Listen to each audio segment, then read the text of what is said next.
This is Canadian Cult Cinema.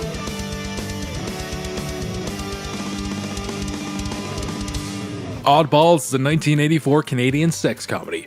Now, the reason I wanted to review this movie is because it stars the wonderful Canadian stand-up comedian Mike MacDonald. Mike MacDonald unfortunately passed away on March 17th. He was only 62 years old. I was a big fan of his work and first became familiar with him in the late 80s, early 90s comedy boom.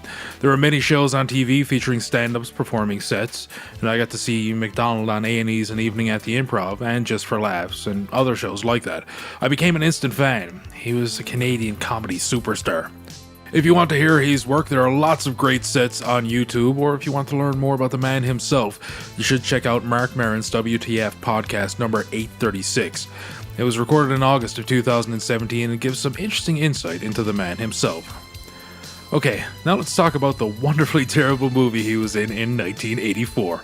Oddballs tells the story of Camp Bottomout, a dilapidated boys' summer camp owned by Hartley Bassett, played by Foster Brooks. Foster Brooks was best known for playing a lovable drunk, which is exactly what he plays in this film. This camp is no place for a young lady. There's a question of gonads, you know. Oh, come on, Granddad. These kids are too young for that.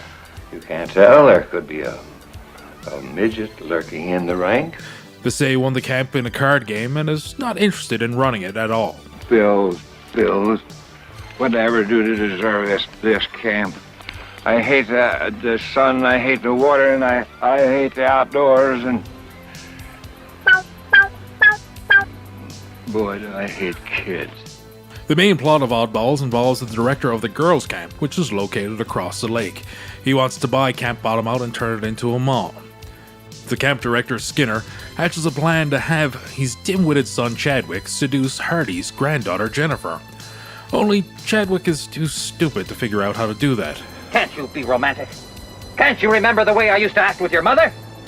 Can't you behave like this with this young woman? You want me to hit her? No, woo her! After failing to get Jennifer's attention, they plan to drug her and consummate their relationship at the end of the summer dance, where the boys and girls camps will finally meet. But a young camper, Chris, finds out about the plan and switches the drugs. I'm not totally sure how this plan was supposed to get Skinner to the camp, but yeah, that's the plot. I can drug her with these, and then drive off with her. Excellent. I'll convince the old man that my buying the property as a wedding present for the eloping couple is the proper thing to do. Hartley is deep in debt and more than willing to sell the camp. If you wanted this land so much, why didn't you approach me directly? Well, I assumed you were a dedicated idealist and wouldn't sell. Oh, no? How much? 200,000 cold cash. 500,000 hot cash.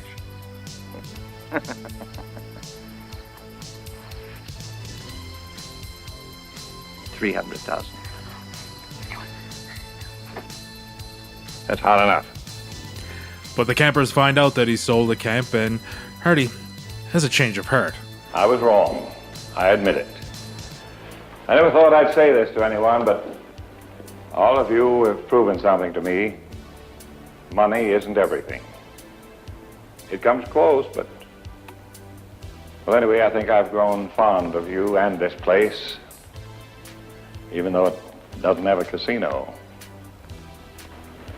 And I was wrong to try to exchange the warmth and caring we have for $300,000. Anyway, I'll call Skinner and give him his money back. We'll make this camp work without his dough. The film's climax is a car chase to stop the sale of the camp and ends with smashing a giant cake. Oh no, the cake! So that's the plot in a nutshell, but the movie is full of little joke and sight gags, one of my favorite gags being Billy Wanky. But we have a social director, honey, Billy Wanky. Billy Wanky, he's a convicted child molester. And he'll work for free. Oh, Granddad. But Billy Wanky doesn't last long. Gentlemen, my name's Billy Wanky, and I'm a pro. I know how to handle you guys. Hey, what is this, booty camp? It's called aerobics, and we'll just put on a little bit of music-poo. Good. Better. All right, you mothers, just do everything I do. Huh? Let's get it on. Go!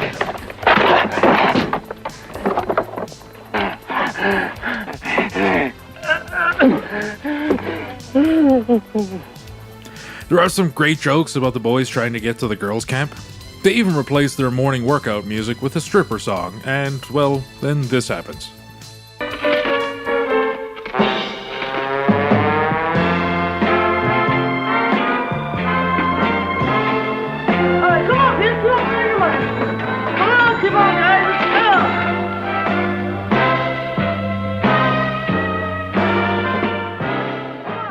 For some reason, there's an alien camper in a really cheap costume.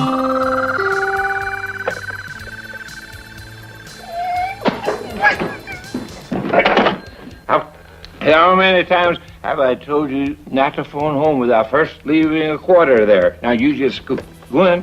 Scoot. Scoot. Scoot.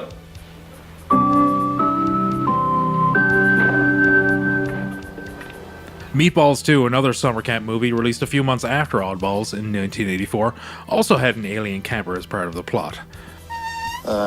Excuse me.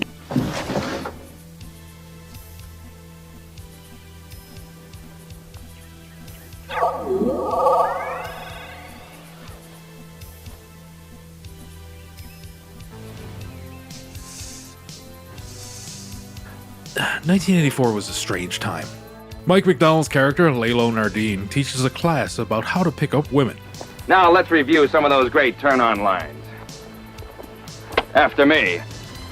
You look exactly like someone I once knew. You look exactly like someone I once knew. Hey, what's your sign? I knew it. Hey, what's your sign? I knew it. Aren't you glad Elton John is performing again? He even takes some of the campers to a nightclub. What's your sign?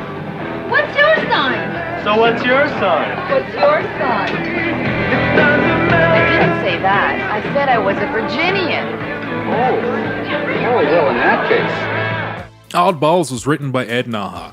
It was his first screenplay. He would go on to write Dolls, Chud 2, Bud the Chud, and even had a writing credit on Honey, I Shrunk the Kids.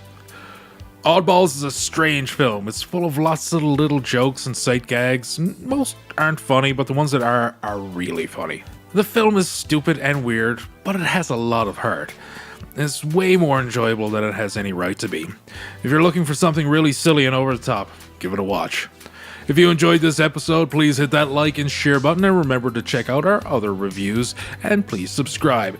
You can also follow us on Twitter and Facebook, and until next time, see ya.